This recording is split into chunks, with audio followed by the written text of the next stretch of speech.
Hello.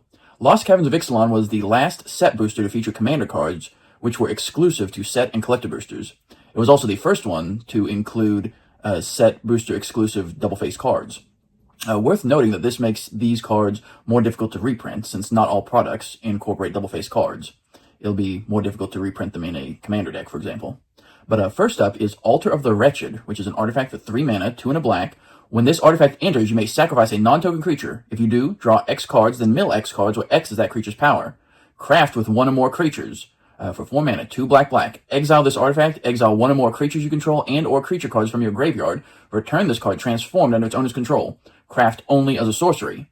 And then it also has pay 3 mana, 2 and a black. Return this card from your graveyard to your hand. The back of the card is Wretched Bone Mass, which is a black creature skeleton horror. Wretched Bone Mass's power and toughness are each equal to the total power of the exiled cards used to craft it. This creature has flying as long as an exiled card used to craft it has flying. The same is true for First Strike, Double Strike, Death Touch, Haste, Hexproof, Indestructible, Lifelink, Menace, Protection, Reach, Trample, and Vigilance. Altar of the Wretched is a 50-cent card played in 13,500 decks on EDH. It's played in 36% of Zoo Effete Osteoharmonist decks and 34% of Hogak Arisen Necropolis decks. I've debated adding this to my Gitrog Ravenous Ride deck, which I spoke about in a previous video. Altar of the Wretched costs 1 mana less than Disciple of Bolas, which is a 50-cent card played in 79,100 decks on EDH. Altar of the Wretched's mana value is half as much as Disciple of Freyalise, which is a $2 modal double-face card played in 150,000 decks on EDH. Both Disciple cards gain you life in addition to drawing cards, but if your main focus is the card draw, Altar of the Wretched is one of the best rates we've ever seen for this effect. Plus, it offers self-mill, which can be as good as double the card draw in a deck poised to take advantage of their graveyard. And, as if that weren't enough, Altar of the Wretched has the ability to return itself from your graveyard to your hand for just 3 mana at instant speed. I really do need to find a spot for this in my Gitrog Ravenous Ride deck. I can saddle up a huge creature with Gitrog, sacrifice it, then craft it with the Altar to get another huge creature to saddle with my commander. Then after the Wretched Bone Mass gets sacrificed, I can just pay 3 mana to return Altar of the Wretched to my hand and cast it again to sacrifice another creature. Worth noting that the star checks the power in all zones, so if you exile a Cultivator Colossus, the Wretched Bone Mass will have power equal to the number of lands you control. But if you exile something like Multani Yavimai's Avatar, its power and toughness will be 0/0 in exile. The Wretched Bone Mass only cares about the power of the exiled cards, so if you exile something with low toughness and high power, Wretched Bone Mass will come back with power and toughness equal to the power. If you run Disciple of Bolas or have other effects to sacrifice big creatures in your deck, consider giving Altar of the Wretched a try. I certainly am. Up next is Contest of Claws. It is a sorcery for 2 mana, 1 and a green. Target creature you control deals damage equal to its power to another target creature. If excess damage was dealt this way, discover X, where X is the excess damage. Exile cards from the top of your library until you exile a non-land card with that mana value or less. Cast it without paying its mana cost, or put it into your hand. Put the rest on the bottom in a random order. When this card came out, I picked up a copy of Contest of Claws for my cube. It just looks like a fun creature removal option for green. Contest of Claws is a $2 card played in 25,600 decks on EDH. Funnily enough, this card is primarily played in Universes Beyond Commander decks. It's played in 35% of Legolas Master Archer decks, 30% of Wolverine Best There Is decks, which is a flavor home run. Contest of Claws in a Wolverine deck. Also sees play in 20% of Zangief the Red Cyclone decks and 12% of Blanca Ferocious Friend decks. Worth noting that if your commander has Death Touch, then the excess damage dealt is equal to your commander's power, -1. If your deck runs lots of big creatures, this can be an efficient kill spell, which also replaces itself with a free card. This might be another potential inclusion in the Gitrog Ravenous Ride. Eye of Odritage is up next. It's an artifact for 3 mana. Tap, add 1 mana of any color. Craft with 2 that share a card type. You pay 6 and exile this artifact and exile the 2 from among other permanents you control and or cards from your graveyard. Return this card transformed under its owner's control, craft only as a sorcery. And then the back of the card is the Apex Observatory. It's an artifact. This artifact enters tapped. As it enters, choose a card type shared among 2 exiled cards used to craft it. The next spell you cast this turn of the chosen type can be cast without paying its mana cost.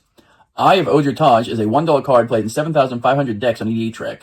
It's played in 60% of Tetsun Gnome Champion decks, and basically nowhere else. The front half of the card is nothing special. It's a 3 mana rock. You're paying for the backside, which requires an additional 6 mana to flip, in addition to losing 2 cards. It sort of reminds me of Cryptic Gateway. With that, you tap 2 creatures in order to put a creature from your hand on the battlefield that shares a type with the card you tapped.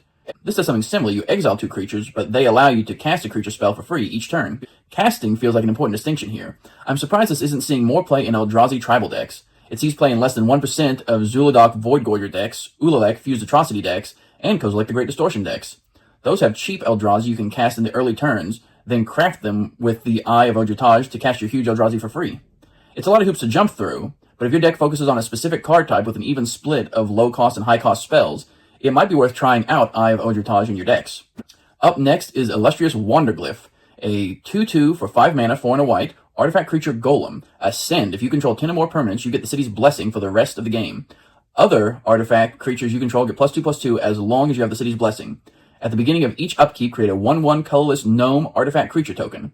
This is a nice callback to Tindershoot Dryad, and given the price history of that card, it's no surprise that Illustrious Wanderglyph would see a similar trajectory. Tindershoot Dryad spent the first few years at around the $5 mark, then it shot up to $15 after the Strixhaven precons were spoiled.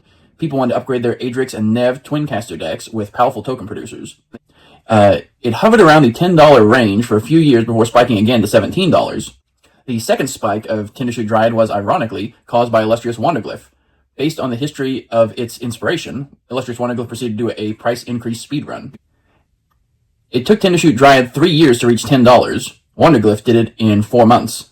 It took another 3 years for the Dryad to reach its all-time high of $17. Wanderglyph did it in 18 months. This is an interesting case of two cards with such similar designs building off of each other and causing price hype for one another. The Wanderglyph's first spike was due to the pedigree of the Tindershoot Dryad. People knew that was a strong card, so this must be two. Its second spike was due to all the artifact synergies in Edge of Eternities. Illustrious Wanderglyph grants the +2/+2 bonus to all artifact creatures you control, not just a specific creature type, like Tindershoot Dryad. This makes it a great addition to any artifact deck. Illustrious Wanderglyph is a $15 card which is played in 66,600 decks on EDHREC. It's played in 62% of Tetsun Gnome Champion decks, 45% of Mendicant Core Guidelight decks, 34% of Bernard Ginger Sculptor decks, and 32% of Anim Fakal Thousandth Moon decks. I was fortunate enough to snag this for less than $10. It's still priced at around $15 currently. Tindershoot Dryad was given a reprint in the Bloomborough Commander decks. Once that happened, the price tanked to around $3 for an 82% decrease. Tindershoot Dryad is played in around 78,000 decks on EDHREC. Now is a great time to pick up a copy while the card is at an all-time low. Once Illustrious Wanderglyph sees a reprint, likely in a Commander product, it'll probably follow a similar price trajectory and come back down. I do have a soft spot for Tindershoot Dryad and Illustrious Wanderglyph, because they both remind me of a card from when I first started playing Magic, Nut Collector. It also creates 1/1 creature tokens and grants a +2/+2 bonus when a certain condition is met. There are only 5 other creatures in all of Magic which create tokens at the beginning of each other player's upkeep. Tindershoot Dryad and Illustrious Wanderglyph come down sooner than any of the other options. They may have a weaker stat line than those other options, but they're the only ones which can buff the tokens they produce. Or Rich Stalactite is next. It's an artifact for 2 mana, 1 to red, has tap, add 1 red. Spend this mana only to cast instant or sorcery spells. Craft with 4 more red instants and or sorcery cards. For 5 mana, 3 and 2 red, exile this artifact, exile the 4 or more from your graveyard, return this card transformed under its owner's control, craft only as a sorcery. And then the back of the card is Cosmium Catalyst. It's a red artifact with pay 2, 1 to red, and tap. Choose an exiled card used to craft this artifact at random. You may cast that card without paying its mana cost. The first thing that stood out to me is how this is a 2 MV mana rock, which WotC is careful to avoid printing for the most part. This one is pretty limiting though, in that it only allows you to cast instants or sorceries. It's also the only craft ability that cares specifically about non-permanent card types. Almost all other craft abilities care about creatures or artifacts. Though worth noting that you can also exile instants or sorceries to craft with Eye of Oj'Taj. Or Rich Stalactite is great in Spellslinger decks. You can cast cantrips or removal early, then later on in the game you can pay 5 mana and exile a minimum of 4 red instants or sorcery cards to use them again. This compares to Forger's Foundry. It's a 3 MV mana rock in blue. You can spend the mana on anything, but it lets you exile spells upon resolution when you cast an instant or sorcery spell with mana value 3 or less. Forger's Foundry is a 50-cent card played in 12,900 decks on EDHREC. In contrast, Its Stalactite is a 50-cent card played in 5,700 decks on EDHREC, less than half. The Stalactite costs 2 mana as opposed to 3, it adds red as opposed to blue, it can only be used to cast instants or sorcery spells as opposed to being used for anything, it costs 5 mana to either craft the Stalactite or to activate the Foundry's ability. You need at least 4 red instants or sorcery cards to craft. Worth noting that there's no limit to the mana value of those spells being crafted. The Forger's Foundry can cast spells of any color, but they have to be mana value 3 or less. When you craft the Cosmium Catalyst, you can pay 2 mana and tap to cast a random exiled spell without paying its mana cost. The Foundry has you paying 5 mana to cast any number of mana value 3 or less spells exiled with it at sorcery speed. Cosmium Catalyst has you cast one of the random spells exiled with it, and it can be cast at instant speed. In either case, when you cast these spells, they'll return to your graveyard upon resolution. You don't have to cast all the spells at once with the Foundry, you can hold some back for a later activation. The random nature may be a strike against the Cosmium Catalyst for some, but with enough redundancy you can help shape your options, like exiling 4 pieces of spot removal or 4 pieces of card draw. With the Forger's Foundry, you actually have to cast the spells in order to exile them. With Ore-Rich Stalactite, they just have to be in your graveyard.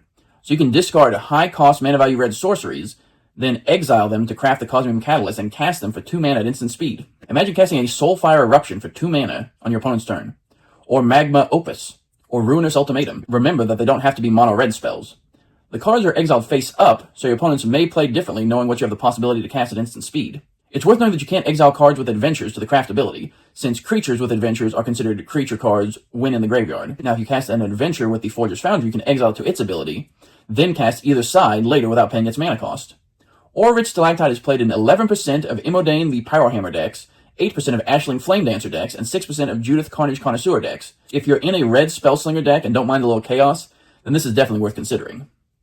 Paleontologist Pickaxe is next. It's an artifact equipment for 2 mana, and it says, when equipped creature attacks, draw a card, then discard a card. Equip, cost 1. Craft with 1 or more creatures. Pay 5, exile this artifact, exile 1 or more creatures you control and or creature cards from your graveyard, return this card transformed under its owner's control, craft only as a sorcery. And then the back of the card is Dinosaur Headdress. It's an artifact equipment. When this equipment enters, attach it to target creature you control. As the equipment becomes attached to a creature, choose an exiled creature card used to craft this equipment. Equipped creature is a copy of the last chosen card, and then has equip of 2. Comparing this to Skeleton Key and Zephyr Boots, this doesn't grant any form of evasion like flying or skulk, but this is also the first equipment to have you loot a card merely by attacking. So it's great for sending tokens into the red zone. You get your full value without having to get through for combat damage. As for the backside, you can compare this to Assimilation Aegis or Blade of Shared Souls, which both allow the equipped creature to become a copy of another creature. Casting Reigns of Power, attacking with those creatures, then crafting them into Paleontologist Pickaxe seems pretty diabolical. If you're running a commander which already has you stealing and sacrificing your opponent's creatures, this is another outlet for turning temporary theft into a more permanent sacrifice. The fact that the front side has you looting means that you can discard huge creatures and pay 5 mana to craft as a quasi-reanimation spell. It sort of reminds me of the hilariously named Dermotaxi. That's a 50-cent card played in 7,000 decks on EDH Rec. Paleontologist Pickaxe is a 50-cent card played in 2,700 decks. I really think that this should see more play. It's played in 14% of Tetsun Gnome Champion decks and 2% of Ellie and Alan Paleontologist decks, which is a home run in terms of flavor. This feels very similar to Eye of Odra Taj, in that both are colorless artifacts which benefit from being in a tribal deck with lots of high-end creatures. Crafting the Eye lets you cast your big spells for free. Crafting the Pickaxe lets you turn your smaller creatures into a copy of the big creatures you exiled. And since looting is built into the front half of the card, it's easy to pitch the cards you want to craft. This is another card I could probably see going in my Gitrog Ravenous Ride deck. What's better than sacrificing an anti-causal vestige to the Gitrog Ravenous Ride, crafting the anti-causal vestige into the Dinosaur Headdress, and turning all of your equipped creatures into copies of it? If you're in any kind of reanimation deck, discard theme, or tribal deck with lots of creatures, this is a great way to get out big creatures faster than anyone expects. Being an equipment makes this novel. After reanimating a huge threat, there's nothing worse than your opponent's wiping the board. But with the Dinosaur Headdress, you can just cast a new creature and equip it. They have to deal with the equipment to get rid of the problem. Up next is Tetsun Gnome Champion, a 2/2 for blue, red, and white. It's a legendary artifact creature Gnome. Whenever Tetsun or another double-faced artifact you control enters, mill 3 cards. You may put an artifact card from among them into your hand. And it has craft with 6 artifacts. Pay 4, exile this artifact. Exile the 6 from among other permanents you control and or cards from your graveyard. Return this card transformed under its owner's control, craft only as a sorcery.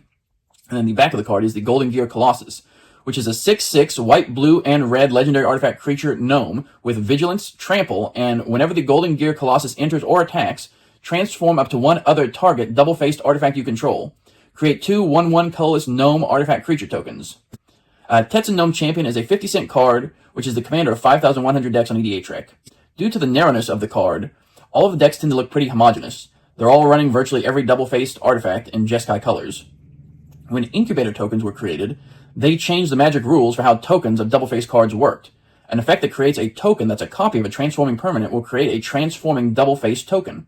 So, for example, C-Double would allow you to make a copy that is a double-faced token. But something like Brutaclad, which turns your existing tokens into something that may be double-faced, those will not have a backside, it will only copy the front side. You could fill a Tetsun deck with cards which can create token copies of your double-faced artifacts, like Urza, Prince of Krug, 3 Steps Ahead, Mechanized Production, Court of Ventress, or Artificer class. Worldwaker Helm can keep producing copies of your token copies. The last card to discuss is Xavier Sol Infested Captain, which is a 3/3 for black, green, blue, legendary creature, human fungus pirate. As tapped, remove a counter from another permanent you control, populate, activate only as a sorcery, create a token that's a copy of a creature token you control. Also has tap, sacrifice another creature, proliferate, activate only as a sorcery. Choose any number of permanents and or players and give each another counter of each kind already there. This is another card I picked up for my cube when the set came out. Xavier Sol is another commander like Gave Guru of Spores, which lend themselves to infinite combos. We did it, people. We finally broke Intruder Alarm. You don't have to lean on infinite combos, though. You could build him as a Super Friends commander, sacrificing the tokens your planeswalkers produce to proliferate their loyalty counters, or as a Saga commander, removing lore counters to repeat chapters over and over, or run him as an Infect commander. He's also one of the best cards for Mystic Remora. You really have to choose between proliferate and populate and focus on that. Create small tokens to sack so you can proliferate counters, or include spells to create token copies of strong utility creatures, then use counter synergies to populate your tokens. I talked about Mirage Mockery in a recent video and went over several different ways to make copy tokens of your creatures.